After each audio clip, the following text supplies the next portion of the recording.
What's up, y'all? Welcome to Tea Time with Letitia on Gratified Grad, where it's my goal to help you graduate with gratification.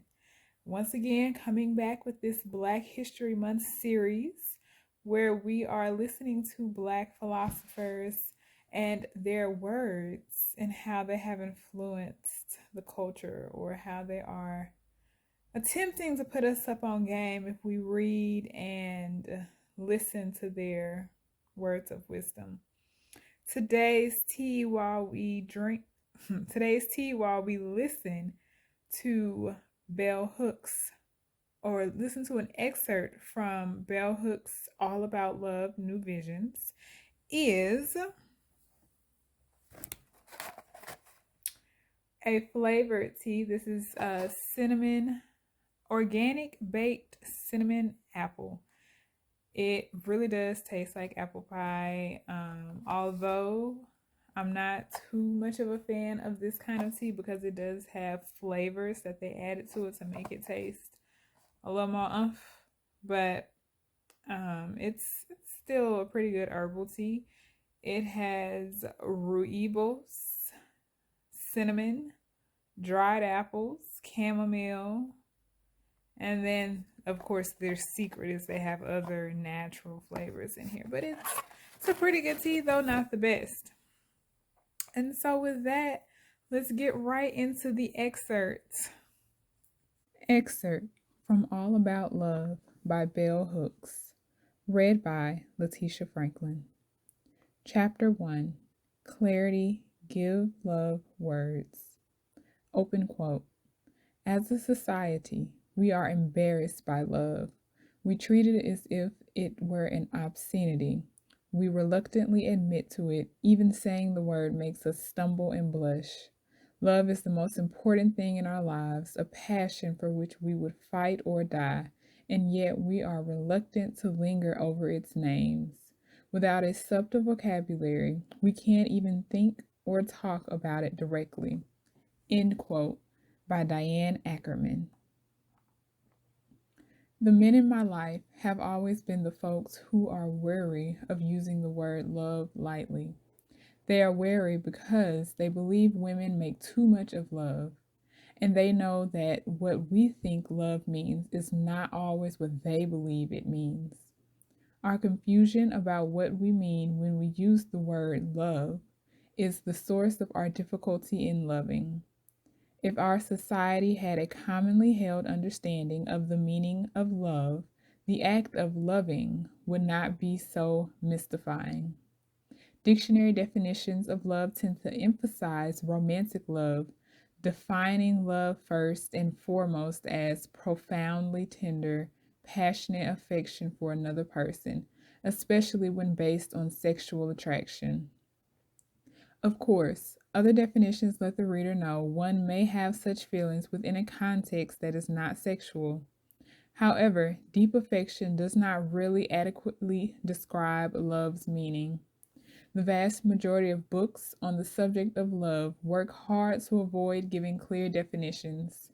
In the introduction to Diane Ackerman's A Natural History of Love, she declares love is the great intangible. A few sentences down from this, she suggests everyone admits that love is wonderful and necessary. Yet, no one can agree on what it is. Coyly, she adds, we use the word love in such a sloppy way that it can mean almost nothing or absolutely everything. No definition ever appears in her book that would help anyone trying to learn the art of loving. Yet she is not alone in writing of love in ways that cloud our understanding. When the very meaning of the word is cloaked in mystery, it should not come as a surprise that most people find it hard to define what they mean when they use the word love. Imagine how much easier it would be for us to learn how to love if we began with a shared definition.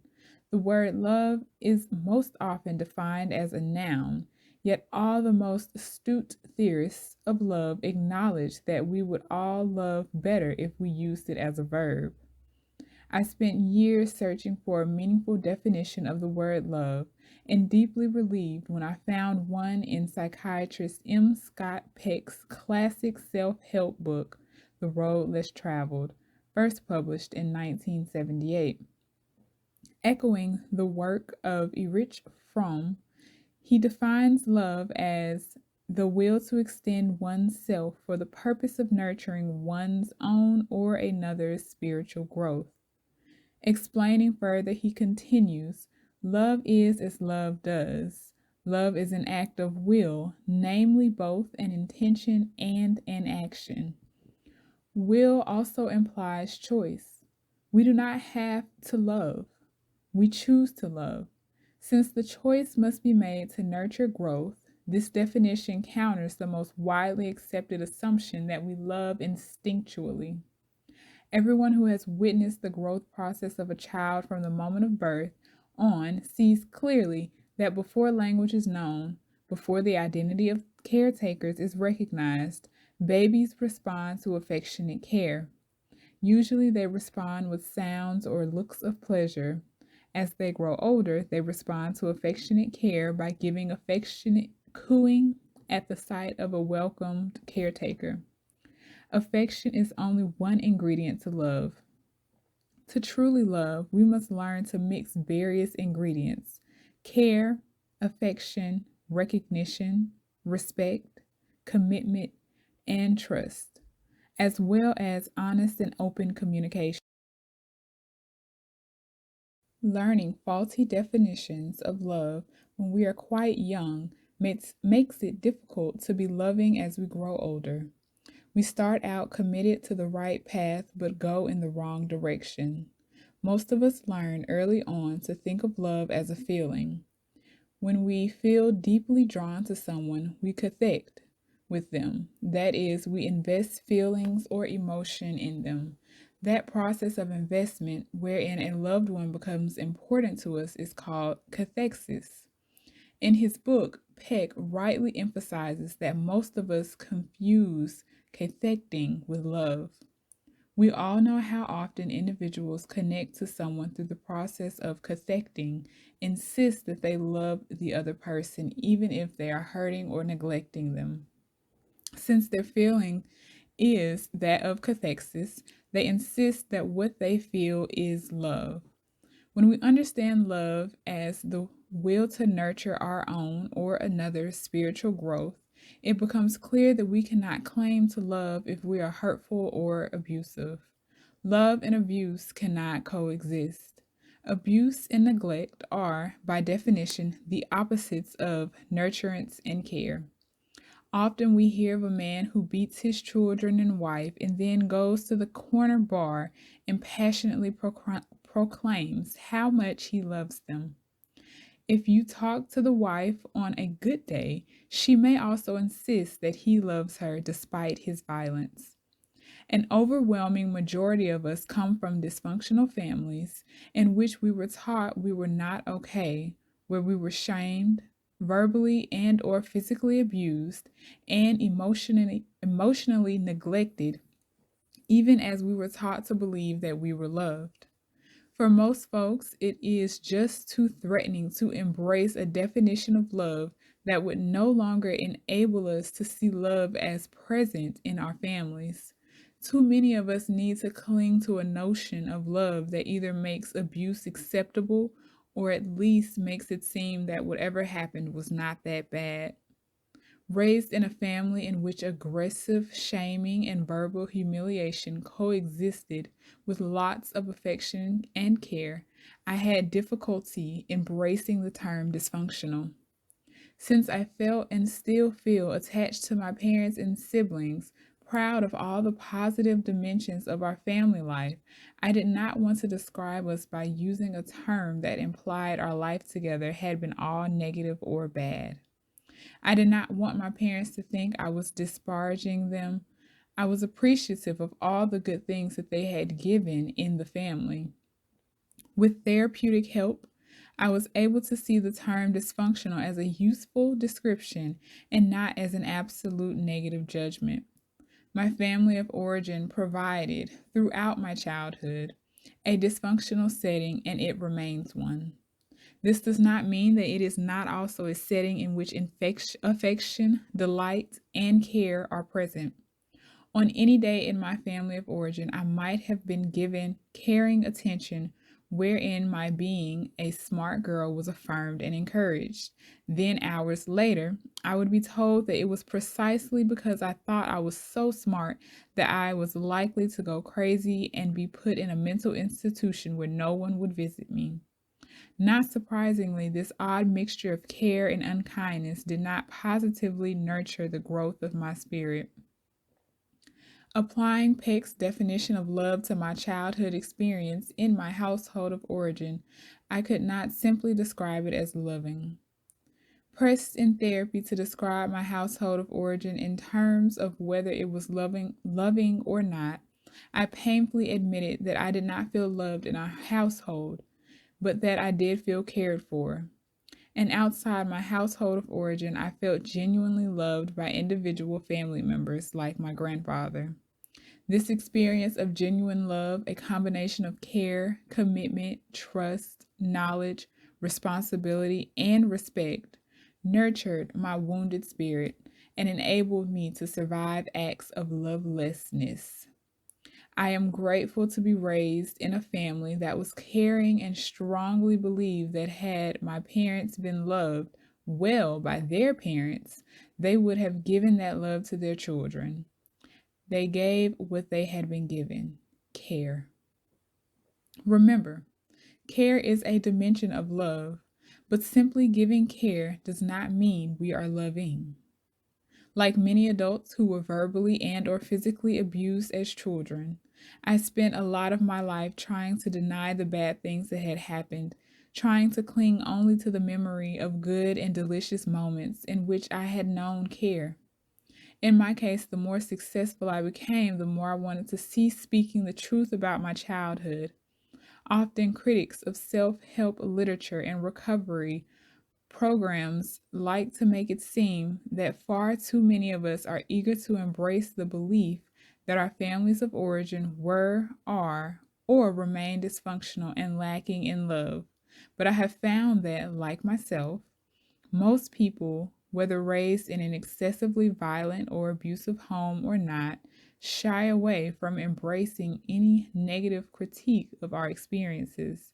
Usually, it requires some therapeutic intervention, whether through literature that teaches and enlightens us or therapy, before many of us can begin to critically examine childhood experiences and acknowledge the ways in which they have had an impact on our adult behavior. Most of us find it difficult to accept a definition of love that says we were never loved in a context where there is abuse.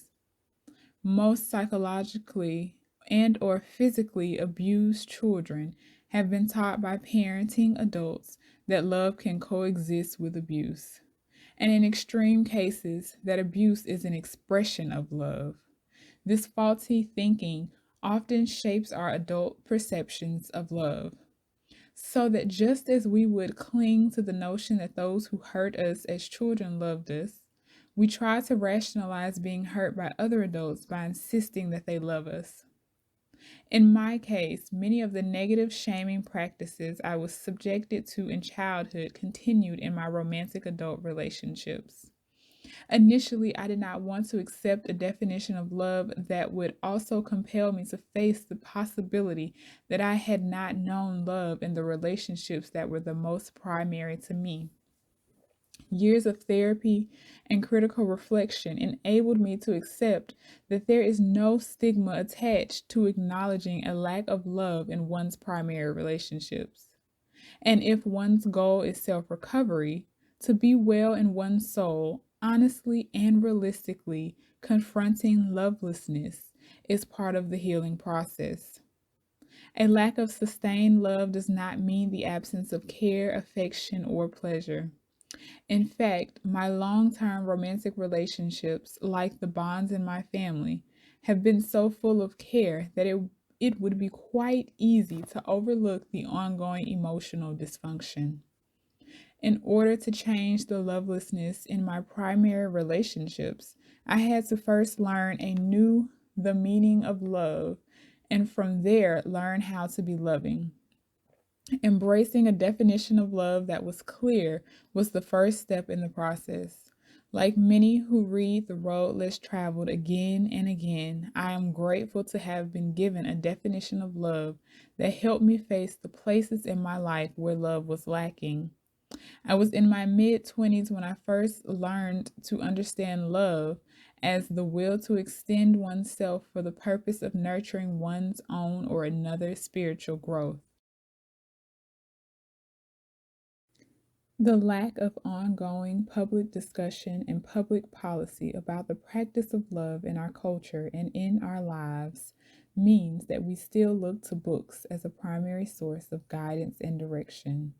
Large numbers of readers embrace Peck's definition of love and are applying it to their lives in ways that are helpful and transformative.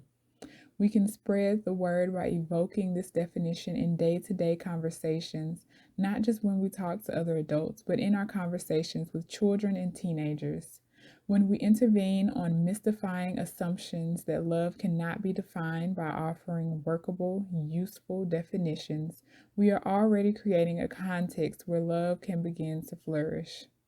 Some folks have difficulty with Peck's definition of love because he uses the word spiritual. He is referring to that dimension of our core reality where mind, body, and spirit are one. An individual does not need to be a believer in a religion to embrace the idea that there is an animating principle in the self, a life force, some of us call it soul, that when nurtured enhances our capacity to be more fully self actualized and able to engage in communion with the world around us. To begin by always thinking of love as an action rather than a feeling is one way in which anyone using the word in this manner automatically assumes accountability and responsibility. We are often taught we have no control over our feelings. Yet most of us accept that we choose our actions, that intention and will inform what we do. We also accept that our lives have consequences. To think of actions shaping feelings is one way to rid ourselves of conventionally accepting assumptions such as that parents love their children or that one simply falls in love without exercising will or choice, that there are such things as crimes of passion, i.e., he killed her because he loved her so much. If we were constantly remembering that love is as love does, we would not use the word in a manner that devalues and degrades its meaning. When we are loving, we openly and honestly express care, affection, responsibility, respect, commitment, and trust. Definitions are vital starting points for the imagination. What we cannot imagine cannot come into being. A good definition marks our starting point and lets us know where we want to end up. As we move toward our desired destination, we chart the journey, creating a map.